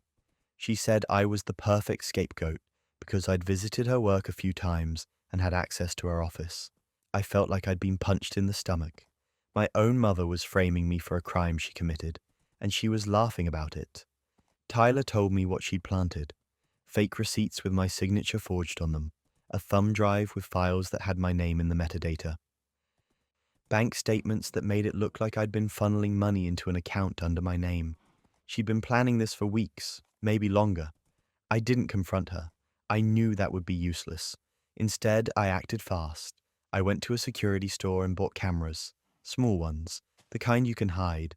I installed them in my apartment, in the living room, the bedroom, near the front door, everywhere. If she came back to plant more evidence, I was going to catch her, and she did. 2 days later, she shows up unannounced, says she wants to drop off some mail that got sent to her place by mistake. I let her in, act normal, chat with her for a few minutes. She goes to the bathroom, except she doesn't go to the bathroom. She goes into my bedroom. I'm watching on my phone, live feed from the cameras. She pulls something out of her purse.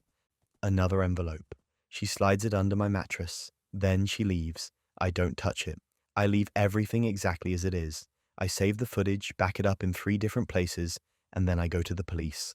I walk into the station and ask to speak to someone about fraud. They set me up with a detective. I tell him everything, about my mum, about the non-profit, about the evidence she planted. I show him the camera footage. I show him timestamps. I explain that my little brother overheard her planning this. The detective listens, takes notes, and tells me he'll look into it. But that wasn't even the worst part. Because while I was building my case, I realized I needed more than just footage of her planting evidence. I needed proof that she was the one actually stealing the money. So I went back through my memories. A few months ago, I'd visited my mum at her house. She'd left her laptop open while she went to take a phone call. I'd glanced at the screen, saw spreadsheets, financial records. At the time, I didn't think much of it. But now I realized those were probably the real records, the ones showing where the money actually went. I drove to her house when I knew she'd be at work, let myself in with the spare key she'd given me years ago, found her laptop. It wasn't password protected because of course it wasn't. I copied everything, every file in her finance folder, every spreadsheet, every document, put it all on a flash drive and got out. I handed it all over to the detective, the footage, the files, everything. He said he'd forward it to the nonprofit's legal team and the investigators handling the audit. 2 weeks later, my mum got arrested. At work, in front of her co-workers, she called me from jail, screaming, saying I'd ruined her life, that I was an ungrateful daughter, that she'd never forgive me. I hung up. The non-profit pressed charges, embezzlement, fraud, forgery. She tried to claim I was lying, that I'd doctored the footage, that I was the one who stole the money and was now framing her. But the evidence was overwhelming. The cameras didn't lie. The files didn't lie. Her own digital footprint didn't lie. And when investigators dug deeper, they found more. Emails between her and her boyfriend talking about what they'd do with the money. Receipts for luxury purchases she'd made. A second bank account under a fake name. She pleaded guilty eventually. Got sentenced to 3 years. Her boyfriend, who'd been helping her, got 2. The non-profit recovered most of the money. I gave a statement at her sentencing. Told the judge everything, how she'd tried to frame me, how she'd laughed about it, how she was willing to let me go to prison to save herself. My family lost it, my aunts, my uncles, even some cousins. They said I was heartless, that I should have protected her, that family doesn't turn on family. My dad, who's been divorced from her for over a decade, called me and said he was proud of me, that I did the right thing. Tyler moved in with me, said he couldn't stay in that house anymore, and here's where it gets absurd. My mom's boyfriend's family tried to sue me, said I'd entrapped her, that I'd invaded her privacy by recording her without consent. My lawyer laughed them out of his office, told them that recording someone committing a crime in your own home is perfectly legal. They dropped it. People ask me if I feel guilty, if I regret it. The answer is no. She wasn't just stealing money. She was willing to destroy my life to cover her tracks. She was willing to let me take the fall for something I didn't do. She was going to let me go to prison, and she was going to sleep fine doing it. So yeah, I sleep fine too. There's something deeply unsettling about realizing the person who's supposed to protect you is the one actively trying to ruin you. Mothers, daughters, revenge plots. But what if the family secret wasn't about crime? What if it was about identity itself? That's where workplace power dynamics meet blood ties in the messiest way possible. My dad's been in business for 30 years. He runs a consulting firm and he's always had assistants, but they usually don't last more than a couple years before moving on to bigger opportunities. A year ago, he hired Sophie. From the beginning, she was different. Young, maybe late 20s, but incredibly sharp. She worked crazy hours, stayed late with him at the office, traveled with him to conferences. My mum would joke about it sometimes. She'd say things like, "Sophie's the daughter your dad never had," or "He lights up when he talks about her work." And every time she said it, I felt this weird twist in my gut. Because I'm his daughter. I'm right here. I tried not to be petty about it. Sophie seemed nice enough the few times I met her. Professional, polite, always dressed well, always organized. My dad clearly valued her, and I told myself I was being insecure, that I should be happy he had good help at work. But the comments kept coming. How smart Sophie was, how dedicated, how she reminded him of himself at that age. It felt like he was comparing us, and I was coming up short. Then one day I stopped by his office to drop off some documents he'd left at home. He was in a meeting, so I waited in the lobby. Sophie was at her desk just outside his office typing away. I walked over to say hi, and that's when I saw it. A framed photo on her desk. It was small, tucked between her computer monitor and a stack of folders. A woman, older, maybe 50s, smiling at the camera. I stared at that photo. I knew that face. I'd seen it before, in my dad's old photo albums, the ones he kept in a box in the basement, the ones from college. My mum used to tease him about his exes, and there was one woman who showed up in a bunch of pictures. My dad always brushed it off, said she was just a college girlfriend, nothing serious. But that was her. I was sure of it. I didn't say anything to Sophie. I just smiled, made small talk, and left. But my brain was spinning. Why did Sophie have a photo of my dad's ex-girlfriend on her desk? I went home and dug out the old photo albums. I found the pictures, same woman, same smile. I checked the dates written on the back of some of the photos. They were from the early 90s, right around the time my parents got married. Then I did the math. Sophie is 28. My parents got married 29 years ago. The timeline clicked into place like a lock turning. Sophie is my dad's daughter. I felt sick. I sat on the basement floor surrounded by photo albums, trying to wrap my head around it. My dad had another daughter. A daughter he hired as his assistant, a daughter he spent more time with than he spent with me, and my mum had no idea. Or at least, I didn't think she did. I needed to confront him. I waited until the next weekend when my mum was out with friends. I asked my dad if we could talk. He could tell something was wrong. We sat in his office at home, and I just came out with it. I told him I saw the photo on Sophie's desk, that I recognized her mum, that I did the math, and I asked him point blank if Sophie was his daughter. He didn't deny it. He just sat there staring at his hands, and then he broke down. Actually broke down. Started crying. I'd never seen my dad cry before. He told me everything. He had an affair in college right before he married my mum. The woman, Sophie's mum, got pregnant. She didn't tell him until after Sophie was born. By then, he was married to my mum, and they were trying to start a family. He panicked. He didn't know what to do, so he made an agreement with Sophie's mum. He'd support them financially, pay child support, help with college, but he wouldn't be in Sophie's life as her father. Sophie's mum agreed. She told Sophie that her dad wasn't in the picture, that he'd left before she was born. My dad said he'd been sending money for 28 years, that he always wondered about Sophie, what she was like, if she looked like him. And then a year ago, Sophie's mom reached out, said Sophie was looking for work, that she'd graduated with a business degree and was struggling to find a good job. She asked if he could help, and he did. He hired her. He told himself it was just to give her a chance.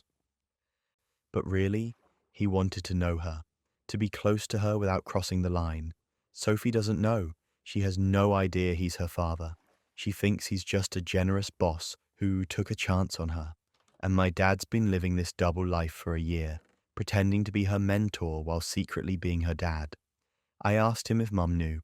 He said no, that he never told her about the affair or about Sophie, that it was the biggest mistake of his life and he didn't want to lose our family over it.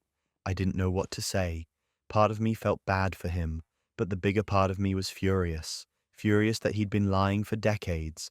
Furious that he'd brought Sophie into our lives without telling anyone the truth. Furious that I had a sister I didn't know about. I told him he needed to tell Sophie, that she deserved to know. He begged me not to say anything, said it would destroy everything, that Sophie would hate him, that my mom would leave him, that our family would fall apart. I told him it was already falling apart.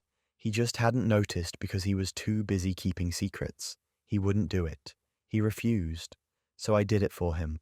I reached out to Sophie, asked if we could meet for coffee. She seemed surprised but agreed. We met at a place near her apartment and I told her everything. I showed her the photos. I explained the timeline. I told her my dad was her father. She didn't believe me at first. She thought I was lying or mistaken. But then I showed her more proof. Documents my dad had kept, old letters from her mum, check stubs from the child support payments. Her face went pale. She just sat there staring at the papers, not saying anything. Then she started crying. Not sad crying, angry crying. She said she'd spent her whole life thinking her dad didn't want her, that he'd abandoned her mum, and now she finds out he's been in her life for a year, pretending to be her boss, lying to her every single day. She said she felt sick, that she couldn't believe he'd done this. She quit that day, sent my dad an email resignation, didn't give notice, didn't explain, just said she was done and not to contact her. My dad called me, furious, saying I'd ruined everything, that I had no right to tell her, that it wasn't my secret to share. But that wasn't even the worst part. My mum found out. I don't know if Sophie told her or if my dad finally confessed, but within a week, my mum knew everything. About the affair, about Sophie, about the decades of lying. She moved out. They're separated now, probably heading for divorce. My dad blames me. He says I destroyed our family, that if I'd just kept quiet, everything would have been fine. But nothing was fine. It was all built on lies, and I'm done pretending otherwise. Sophie won't talk to me. I reached out a few times, tried to explain that I just wanted her to know the truth, but she's not interested. I don't blame her. Her whole life just got turned upside down because of choices our dad made before either of us were born. I don't regret telling her. She deserved to know, but I won't lie and say it didn't cost me everything. You can only carry that much deception for so long before it implodes. Secrets, lies, half-siblings in the office, but workplace drama. That's got nothing on the nuclear explosion that happens when your brother's wife confesses her love for you during Thanksgiving dinner. Thanksgiving dinner at my parents' house. The whole family's there like always. My parents, my brother Mark, his wife Lisa, my aunt and uncle, a couple cousins. It's the usual setup. Too much food, too much wine, everyone talking over each other. I'm helping my dad carve the turkey when I notice Lisa's been quiet most of the evening. She's sitting at her spot, refilling her wine glass more often than usual, staring at the table like she's somewhere else entirely. We sit down to eat. My mum's going around the table doing the annual gratitude thing, where everyone says what they're thankful for. It's cheesy, but it's tradition. My dad says something about family. My aunt mentions her new grandkid. My brother talks about a promotion he got at work. Then it's Lisa's turn. She picks up her wine glass, stands up, and everyone kind of looks at her because you don't usually stand for this. She clears her throat. Her hands are shaking, and then she says, "I need to say something." The whole table goes quiet. My mom's smiling, probably expecting some nice announcement. Maybe they're pregnant or something. But Lisa's looking directly at me. Not at Mark, at me. "I'm in love with you," she says. "I always have been." Dead silence, like someone hit a mute button on the entire room. I'm staring at her, trying to process what she just said. My brother drops his fork. It clatters against his plate, and the sound is deafening in the silence. My mum's mouth is open, hand frozen halfway to her wine glass. My dad just looks confused, like he's waiting for someone to explain the joke. Lisa starts crying, not quiet tears, full-on sobbing.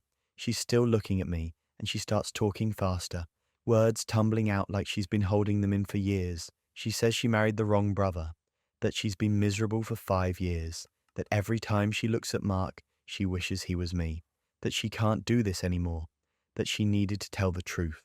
Mark stands up so fast, his chair falls backward. He's staring at her, then at me, then back at her. He looks like someone just punched him in the stomach. He says her name just once, like a question. She doesn't look at him. She's still looking at me, waiting for me to say something. Anything. I don't know what to do. I'm frozen. I've never thought about Lisa that way. Not once. She's my brother's wife. That's it. That's all she's ever been. I've never flirted with her, never given her any indication that I felt anything other than the normal in-law politeness. I have no idea where this is coming from. My dad finally finds his voice. He's standing now too, telling Lisa she needs to leave. Right now. She shakes her head, still crying, and turns to me again. She's begging me to say I feel the same, that she knows I do, that she's seen the way I look at her. I haven't. I don't. I tell her that. I say as clearly as I can, Lisa, I don't feel that way about you. I never have. Her face crumples. She's shaking her head like she doesn't believe me, like I'm lying to protect Mark or something. Mark's just staring at me now, not at Lisa, at me, and I can see it in his eyes. He thinks I did something, that I encouraged this, that I've been leading her on behind his back. I try to say something to him, but he's already walking out. He grabs his coat from the rack by the door and leaves, just walks out of the house without another word. My mum's crying now. My dad's still telling Lisa to leave. My aunt is trying to usher my younger cousins out of the room, like they didn't just witness the most awkward family implosion in history. Lisa's standing there in the middle of it all, crying and saying she's sorry, that she didn't mean for it to happen like this, that she just couldn't keep lying anymore. My dad physically walks her to the door. She's still crying, still looking back at me, and then she's gone. The door closes and the house is silent except for my mum's quiet crying and the sound of my dad pacing in the hallway. I try to call Mark. He doesn't answer. I text him. Nothing. I drive to his house later that night. His car's in the driveway, but he doesn't come to the door. I can see the lights on inside. I know he's there, but he won't talk to me. Lisa tries to contact me over the next few days. Texts, calls, long rambling voicemails about how she knows I'm just scared, that I feel the same way, that we could be happy together if I just admit it. I block her number. She creates new accounts, emails me, messages me on social media. I block everything. I tell her in the clearest terms possible that I don't have feelings for her, that I never will, that she needs to leave me alone. But that wasn't even the worst part. The worst part is Mark. He won't speak to me. He thinks this is somehow my fault, that I must have done something to make her think I was interested. Our parents try to mediate. They tell him I didn't do anything wrong, that Lisa's confession came out of nowhere. But he doesn't believe them. Or maybe he does, and he just needs someone to blame, and I'm easier to blame than his wife. They separate. Lisa moves out. Mark stays in the house.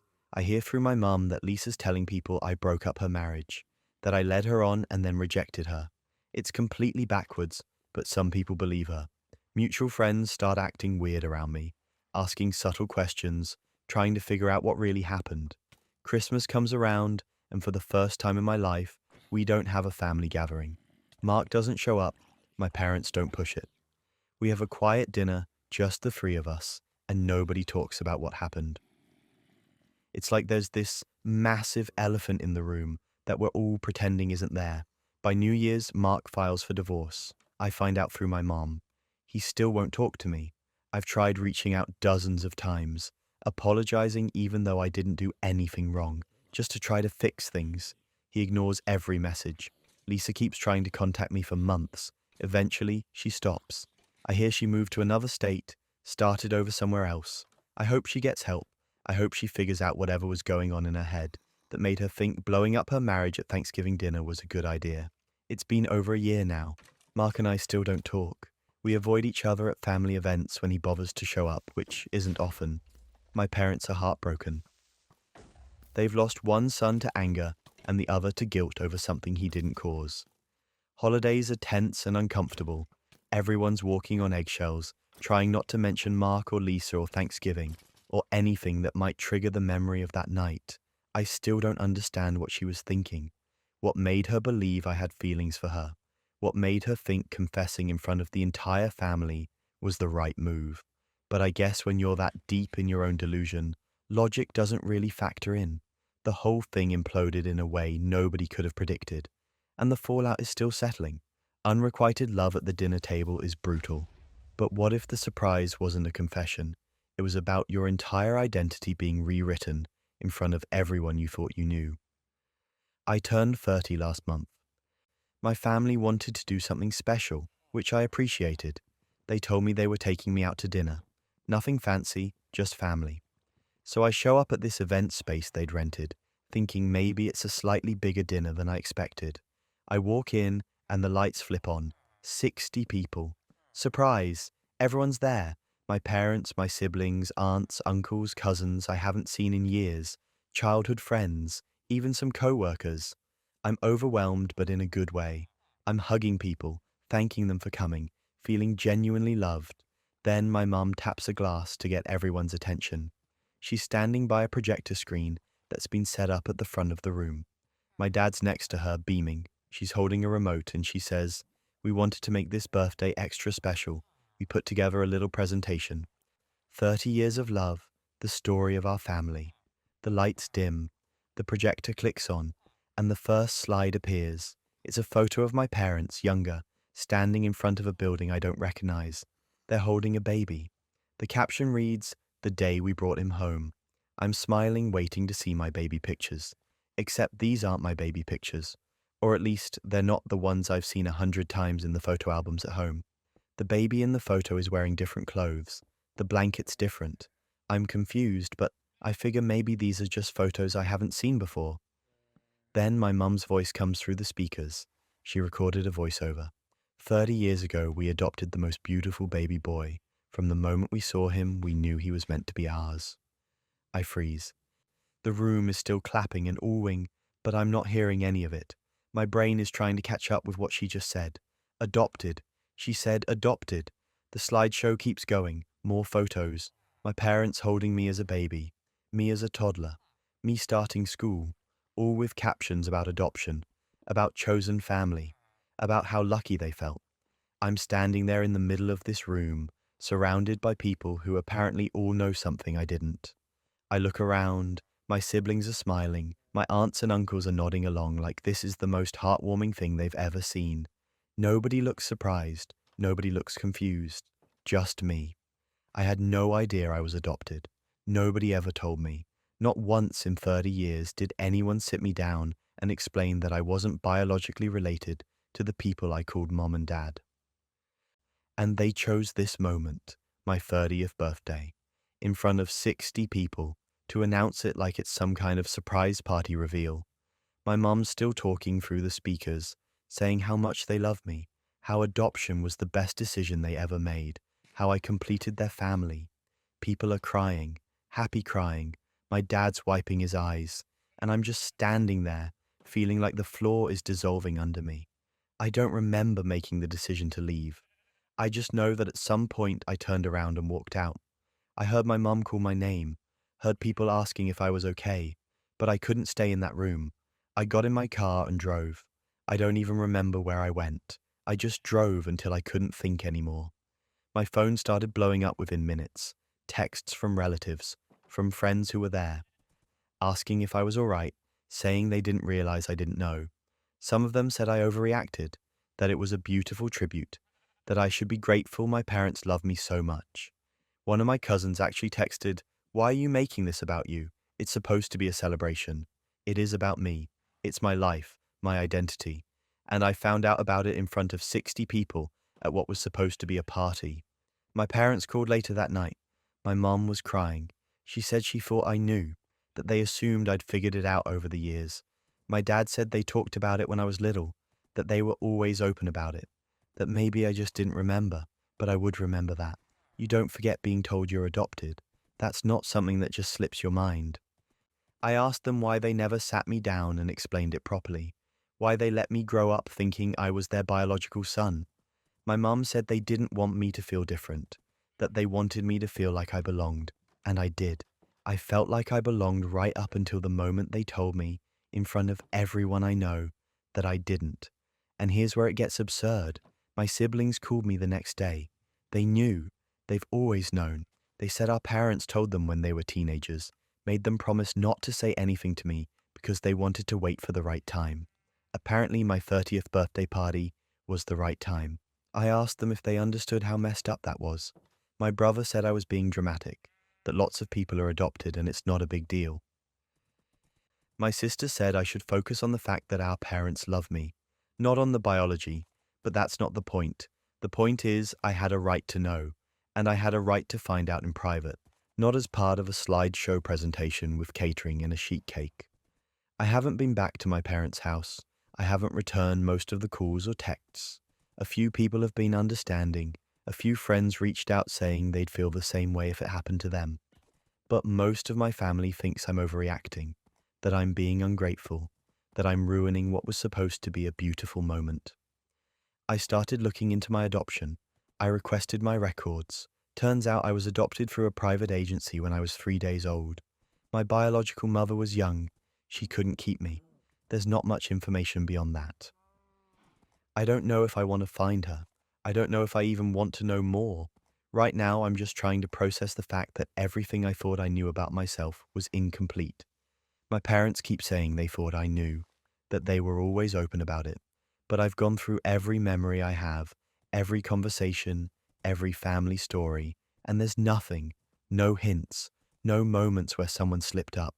Just 30 years of living a life where I thought I knew who I was and then finding out I didn't. I don't know who I am anymore. That sounds dramatic, but it's true. I look in the mirror and I see my dad's eyes, except they're not his eyes. They're someone else's, some stranger I've never met. My medical history is incomplete. My family tree is a lie. Everything I thought I inherited, personality traits, talents, quirks, I don't know what's nature and what's nurture anymore. People keep telling me it doesn't change anything, that I'm still the same person, that my parents still love me, and maybe that's true, but it changes everything for me. I spent 30 years building an identity on a foundation I didn't know was false, and now I have to rebuild it from scratch. I don't know if I'll forgive them. I don't know if I'll ever be able to look at family photos the same way. I don't know if I want to find my biological parents, or if that would just complicate things more. All I know is that I needed the truth, and I deserved to hear it in a way that respected me, not as entertainment at my own birthday party. The level of miscalculation required to think this was a good idea is honestly staggering. Sweet dreams, everyone, and remember, sometimes the people closest to you are the ones hiding the biggest secrets. Family, love, identity, it's all just one DNA test, one overheard conversation, one wedding registry away from falling apart. If you've made it this far into the chaos, you're my kind of people. Drop a comment and let me know which story shocked you the most, and I'll see you in the next one. Sleep well if you can.